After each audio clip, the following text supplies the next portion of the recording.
Alfred Adler quotes, "To be human means to feel inferior. Follow your heart, but take your brain with you. It is easier to fight for one's principles than to live up to them. Trust only movement. Life happens at the level of events, not of words. Trust movement. The only normal people are the ones you don't know very well. The chief danger in life is that you may take too many precautions.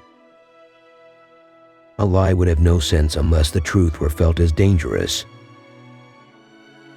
Seeing with the eyes of another, listening with the ears of another, and feeling with the heart of another. Meanings are not determined by situations, but we determine ourselves by the meanings we give to situations. There is no such thing as talent, there is pressure. It is always easier to fight for one's principles than to live up to them. Nobody adopts antisocial behavior unless they fear that they will fail if they remain on the social side of life. Distorted history boasts of bellicose glory and seduces the souls of boys to seek mystical bliss in bloodshed and in battles. We must interpret a bad temper as a sign of inferiority. It is easier to fight for one's principles than to live up to them.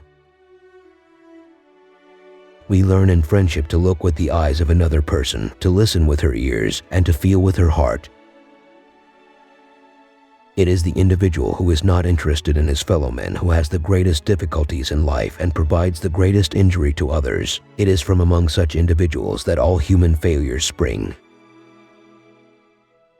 To be a human being means to possess a feeling of inferiority which constantly presses towards its own conquest. The greater the feeling of inferiority that has been experienced, the more powerful is the urge for conquest and the more violent the emotional agitation. This quote begins here. A simple rule in dealing with those who are hard to get along with is to remember that this person is striving to assert his superiority, and you must deal with him from that point of view. This quote ends here. He used to say to his melancholia patients, "You can be cured in 14 days if you follow this prescription. Try to think every day how you can please someone." We limit ourselves to normal cases of mutual influence. We find that those people are most capable of being influenced who are most amenable to reason and logic, those whose social feeling has been least distorted. On the contrary, those who thirst for superiority and desire domination are very difficult to influence. Observation teaches us this fact every day.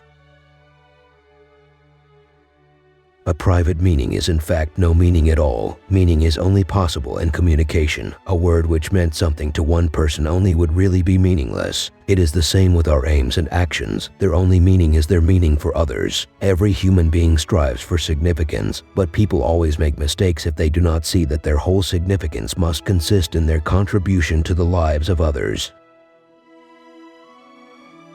A simple rule in dealing with those who are hard to get along with is to remember that this person is striving to assert his superiority, and you must deal with him from that point of view. We are self-determined by the meaning we give to our experiences, and there is probably something of a mistake always involved when we take particular experiences as the basis for our future life. Meanings are not determined by situations, but we determine ourselves by the meanings we give to situations. These three ties, therefore, set three problems: how to find an occupation which will enable us to survive under the limitations set by the nature of the earth, how to find a position among our fellows so that we may cooperate and share the benefits of cooperation, how to accommodate ourselves to the fact that we live in two sexes and that the continuance and furtherance of mankind depends upon our love life. A fight with a child is always a losing fight. He can never be beaten or won to cooperation by fighting. In these struggles, the weakest always carries the day. Something is demanded of him which he refuses to give, something which can never be gained by such means. An incalculable amount of tension and useless effort would be spared in this world if we realized that cooperation and love can never be won by force. No man can think, feel, will, nor even dream without everything being defined, conditioned, limited, directed by a goal which floats before him. It is the individual who is not interested in his fellow man who has the greatest difficulties in life and provides the greatest injury to others. It is from among such individuals that all human failures spring.